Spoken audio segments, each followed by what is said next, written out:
All right, so there we are. Welcome to Power Move. I am Kenya Gibson here with Dominique Easley. So, Dominique, you've had quite this journey. You played in the NFL, you played with the Patriots, you had a Super Bowl. Yeah. I won the Super Bowl. Yeah, how did that feel? For me, honestly, it wasn't that like how it's every kid's go, I guess, dream to go in the Super Bowl. It wasn't my dream to play football, so it wasn't like that big of an accomplishment for me. But I mean, obviously, it was a dope part of life. But it was pretty cool. It was pretty cool. It wasn't. Interesting. So, Yeah. when you say it wasn't like your dream or your path to play football, how did that all end up happening? So I didn't start playing football till I got to high school. I'm from New York. I was too fat to play when I was a kid.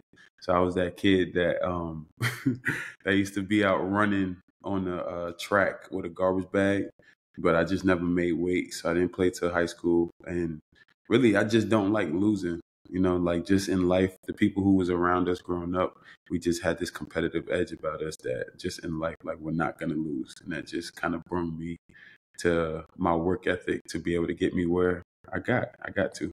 Yeah. So, who introduced you to football, like in general? Like, how did you stumble across that, like as a sport?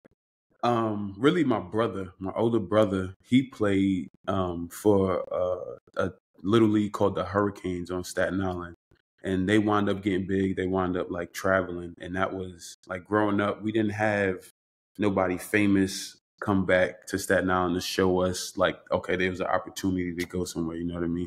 So my brother being on that team and you know doing his thing, just watching him do it just really like kept the excitement or introduced me to football, wanting to play football. So you're playing football, you're like, I have no intention on going to the NFL, and you just happen to be great at it. Yeah. It was really high school, like my freshman year. I knew I was playing. I did good, but I wanted to quit because I just wanted to play basketball and baseball. I wanted to quit. And then my sophomore year, my brother left.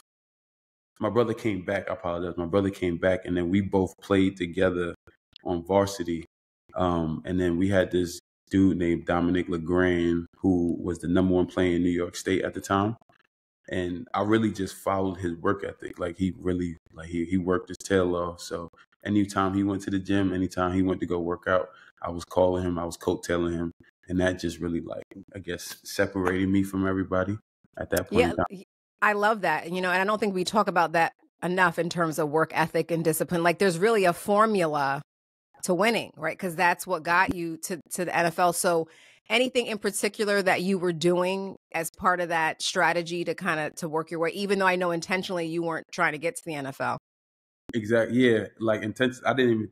I guess where we came from because I grew up in Staten Island. We grew up, a certain way. I didn't think about anything past where we was at, and then my after my sophomore year, the colleges started coming in, so it started just like opening my eyes, and then that's when I went to the Under Armour game. I had won the MVP at the Under Armour game, and that's when I went from like 100, ranked 108 to ranked I think like fifth or sixth in the country at that Wow. time.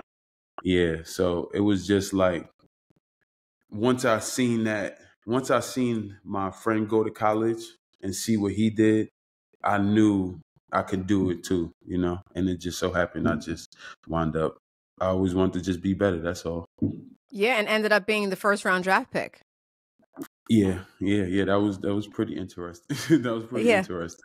It's so interesting because you're so humble, right? And I love that. And it's you usually it's the opposite. Like, people are like, I want to get to the end, like I have to get to the end of it, and they have like this map and this plan, right? Where you kind of like we're like, I'm just gonna go with the flow. I'm just gonna kind of go with how things go, and that works too, right? Because sometimes I think we get so attached to the outcome that almost sometimes it pushes us away from Exactly. ultimately ending up where we're supposed to be.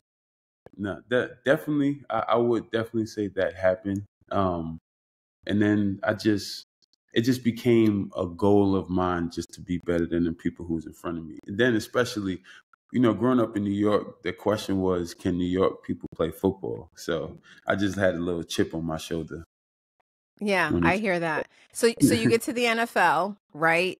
You get a Mhm. Super Bowl, all these wonderful things happen, and then unfortunately you ended up getting injured.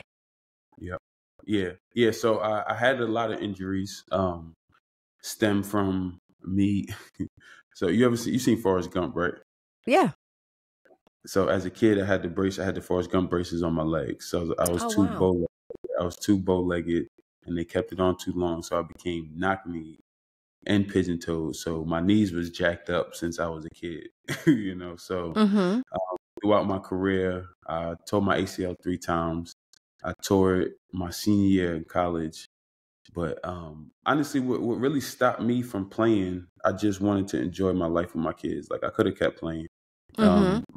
Um, I wasn't physically done playing, but I just wanted to enjoy my life with my kids. And then I felt like I was losing myself.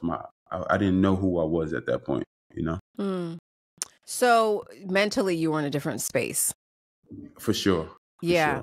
And I want to Yeah. talk about that a little bit because I feel like, especially in our community, we don't talk about mental health enough. And I think men don't talk about mental health enough. And I think we're painted as these superheroes. Like we just keep going through the motions and like, you're this football player that has all these accolades and like you're great, physically, but then mentally sometimes things aren't matching up. So I kind of want you to talk a little bit about that experience and like how you kind of overcame some of those mental challenges that you were facing at the time.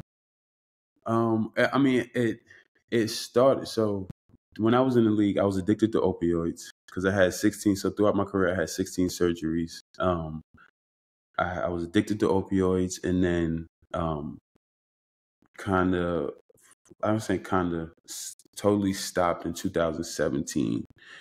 From there, I felt like I was still lost, and then after I finished playing, I went and actually got help. So I went to Mm-hmm. I went to a facility, wound up getting help, and found out my trauma stemmed from my childhood. you know and that's what I really started noticing, and even just everybody in my life, especially us as Black men. Like a lot of our trauma stems from our childhood, and if we don't deal with that first, we can't deal with everything that's in front of us. So started dealing with that, understood started understanding what went wrong. I mean, not went wrong, but just like certain things happened and why I had triggers in certain places. Mm-hmm. um, and then I had 5 kids. I have 3 kids by the mother of my kids, and then I have my stepdaughter and my daughter now by my Mm-hmm. wife. Mm-hmm. Um, and it like when I went and got help, it just allowed me to really just like see the way I was and why I was reacting the way I was. And then once I realized that, I became vulnerable, honestly. Like I'm able to sit down and tell my wife, yo, I'm having a hard time. Like Yeah. there's a lot going on right now, and I don't mind taking it on. Like I love the challenge, but me being able to speak about it is, takes off a lot for me as well. Sure. What would you say is the biggest difference between like when you tried to quit, using before on your own versus like when you went to go get help professionally? So when I say, especially growing up, um, we always, I had an uncomfortability of being, I guess, the light in a sense. Like I didn't like people started treating me differently back home Mm-hmm. because my name started getting to a certain place. So I really wanted to leave football because people started changing, and I was known as this big fat funny kid who liked to play sports and who was good at it. You know what I mean? Like nobody, they had people asking me for money. I never asked people for money. I never asked people for nothing. Like it was all love. But when that happened, a lot of that changed, within family. So that really like deterred me from wanting to play football and wanting to actually allow myself to love playing football. Mm-hmm. So that's the real reason why I wanted to like stop playing back then as a kid. But as I started getting older, I realized, there was something further, deeper than that I had to deal with to understand why I wasn't allowing myself to see I guess, the positive in certain situations. Yeah. And I think as a kid too, like, we unpack things a lot different. We're real resilient as kids. So like we kind of like put everything in a box and we're resilient in that way. And then as an adult, we still have stuff that's like lingering in there that we've learned coping skills for. Hmm. And we kind of gloss over that, and then we hit some sort of situation in our adulthood that like kind of forces us to take a look at that. And it's like we're forced as opposed to having a choice. So I commend you for getting help and like looking at that, because I think sometimes we avoid it for so long and it just gets to the point where it's to our detriment, you know. And Yeah, people are afraid to look back into their past, or are afraid to look back into trauma, because to a degree you have to kind of feel that all over again. exactly. Yeah, and that's the thing. Like for me, I guess I grew up with my father's in my life, my best friend, but I grew up with a single mother family home. Right, it Mm-hmm. was me, my mother, and my brother. So my mom, she was just like, this is the strongest woman I know here, like in and out, you know. So she had she had to raise two men in the projects.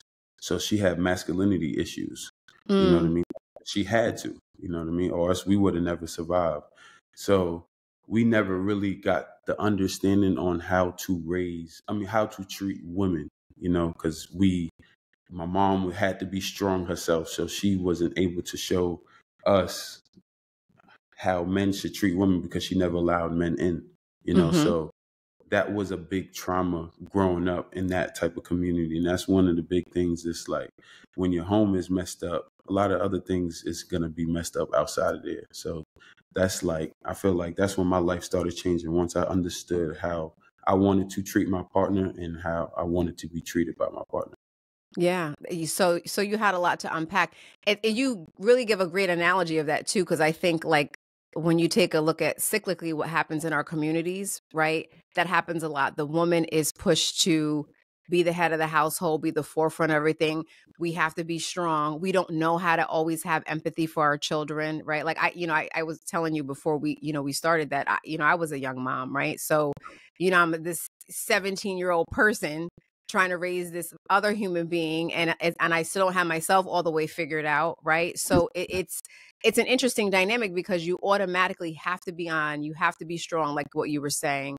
And sometimes, and I look back to, and sometimes like I feel like my son might feel like a little way that you feel, right? Hmm. Because I had to be strong, and there's a lot of things that come with that. And we don't know because we don't know, right? And we can't give Exactly. people what we don't have, right? So it's good that you have an understanding of like where your mom was in that phase of her life, and that you figured it out and you didn't allow that to kind of hold you back, and you found what you needed within yourself to develop maybe those areas that were a little underdeveloped for you as a kid.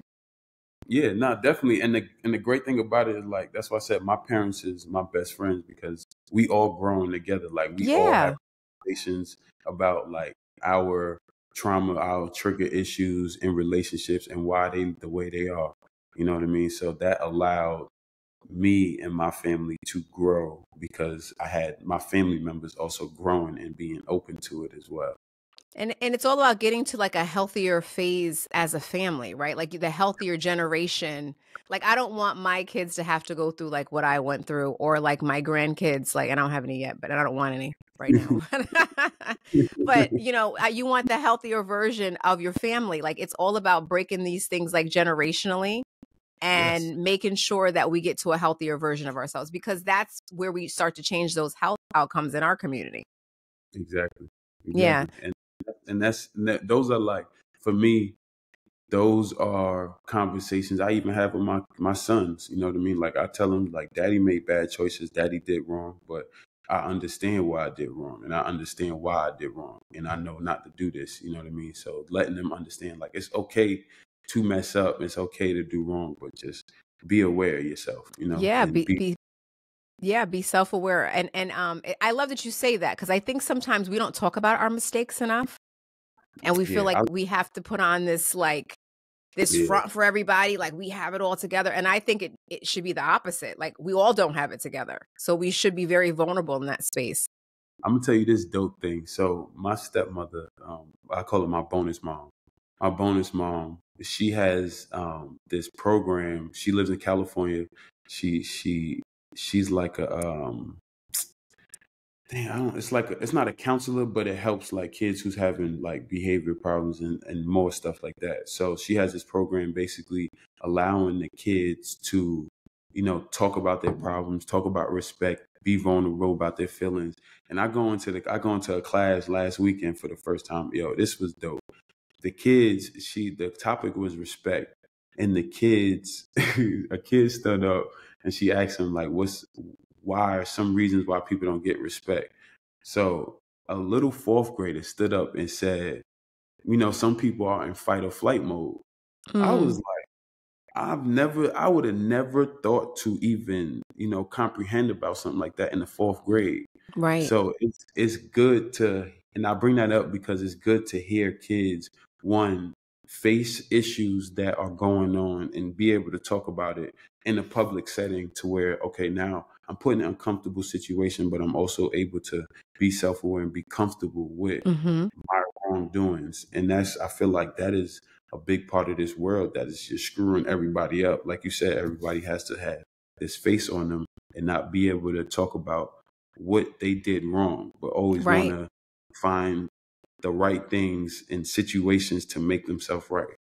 It's so So true. It's so true. And I think a big piece of vulnerability is attached to confidence building, right? There was a time where I would be so ashamed of like certain things, right? Like, but now I feel that like those things that I would be ashamed of, like God has used that to like give me a voice. And like there's a lot of people that feel how I feel and have gone through the similar things, and same with you, right? So I feel it's our job and our duty and part of our calling to make sure that we speak to those things that we might not be so proud of, right? But exactly. that's the thing that I feel God uses to build confidence in other people to be able to be strong and to come forward and grow. So I love that. And I love that you saw that in a little kid, because that's rare, right? Most Mhm. adults don't come into that place, right? And to have children be very self-aware. I also think kids today too are also in a totally different time and space in terms of like what they have access to and what they see and like what they're exposed to. So it's like kids today are on a different type of time. I'm like, I think about like all I had to worry about was like Nintendo and like, you know what I'm saying? But now there's just all these things that they're exposed to. So they deal with a lot, so to be so self-aware, I love to see that in kids. Yeah, no, I definitely agree. I think the world is going to be okay if we keep doing that and teaching these kids that. I think we'll be all right. Yeah, yeah, for sure. So do you miss playing football? Yes, it's crazy. I just had this conversation with one of my friends. Because he's actually Sharif Floyd. He's actually assistant coach with the now uh, Washington, Washington, right? The Commanders. I apologize. The Okay. Commanders. Yeah. He's been coaching for like the last, I think, 4 or 5 years, and I was like, dang. I think in the next 3 years I'm gonna get back into coaching. I really miss it. Yeah. I miss the competition. Yeah. And I think there's something to be said about that, right? I think all the things and the experiences that you've had would make you a great coach, right? Because I think that, it's all about like the mindset and the discipline and even the personal things that you've gone through. Like, I think that that's something very transferable to players, because Yep. I talk. So it's interesting. I've talked to quite a few NFL players, and you all are very similar in that there's been almost like this midline of like, you guys are like these superheroes to us, right? But we think that you all don't have your own personal struggles and these things going on. Yep. Yeah. No, that's the thing for me. I ain't gonna lie. I was a bad kid, so I love bad, not bad kids, but I I know what love you mean. yeah, like I love kids. So I can't wait to get back in there, just not to see them grow as football, kids who's playing sports, but just like men, you know what I mean? Like that's the one thing that I'm excited about because now I didn't turned over a whole new leaf in my life to where I love business, you know what I mean? Like I still Mm-hmm. love, but now I love the analogy of business and I'm able Which to is teach that to kids. which is great. So you do some stuff in real estate, right?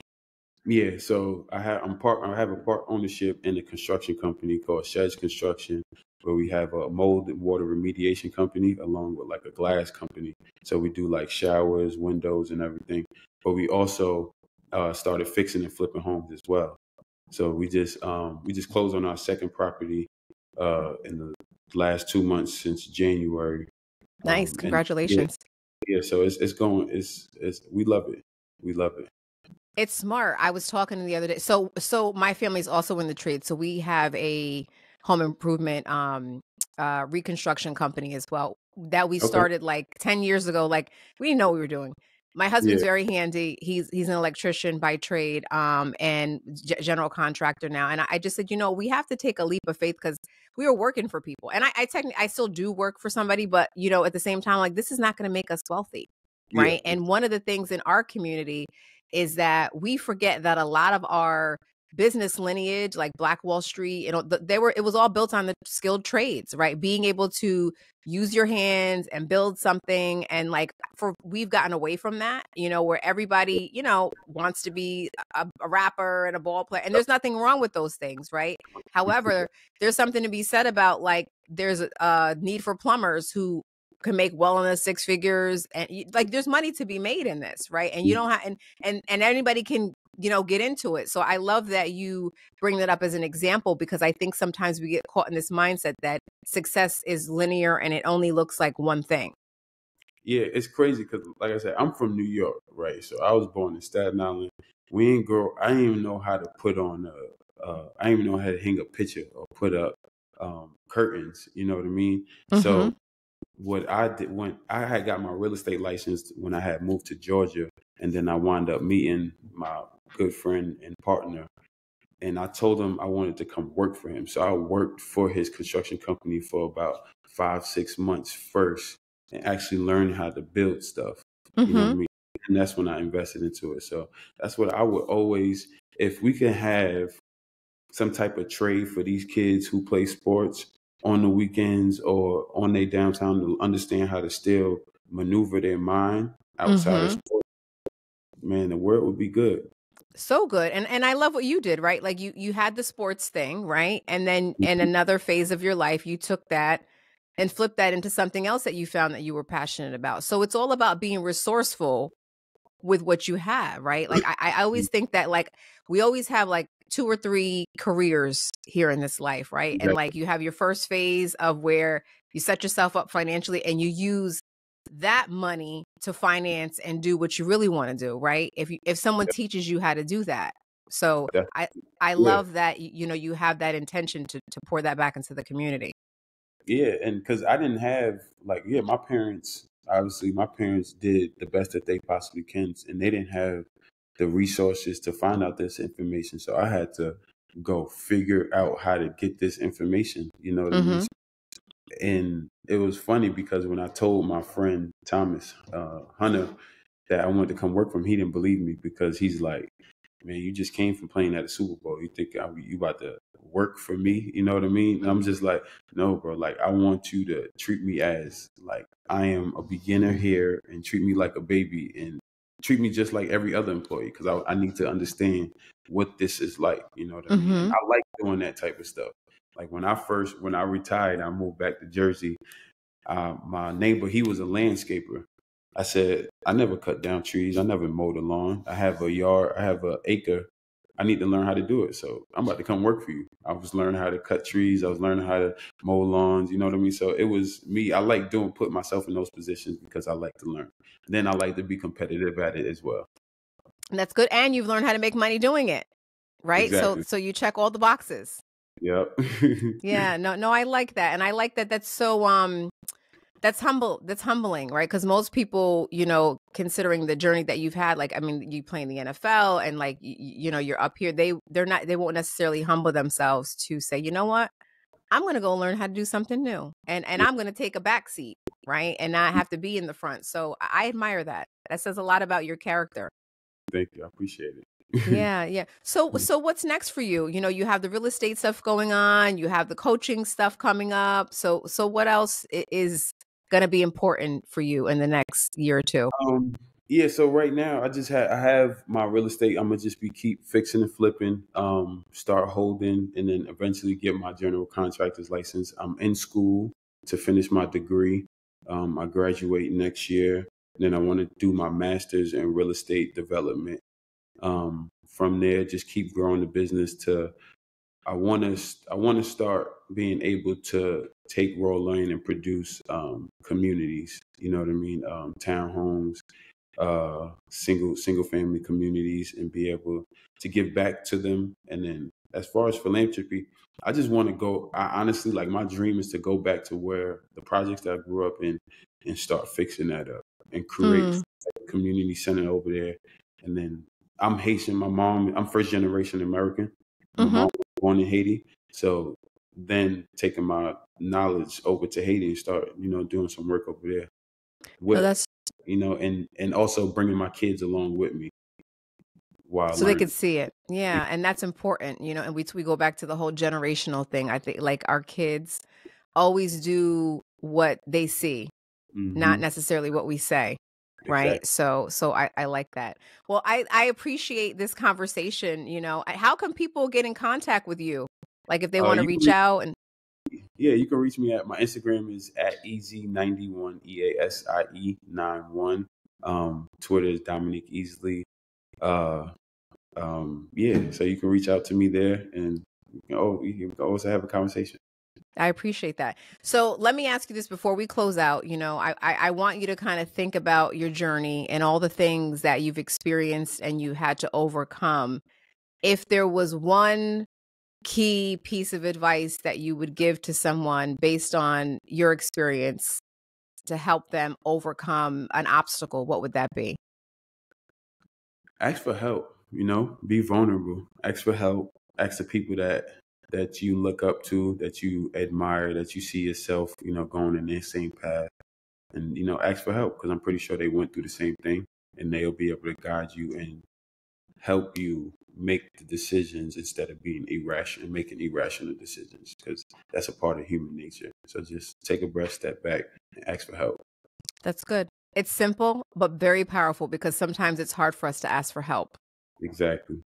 Yep. Yes. So great advice. Great advice. Well, hopefully you'll come back and you'll join us another time. I would love to get, updates from you on all the things that you're doing. I mean, you have a great story. I feel like people could learn so much from you and be inspired. So I appreciate you doing this today. That means a lot. I appreciate you for having me, and I'd love to come back. Awesome. Awesome. Well, you're listening to Power Move with Dominique Easley. I am Coach Kenya. And until next time. Thank you. All right. All right. Let me just hit stop. Mhm. I'm not a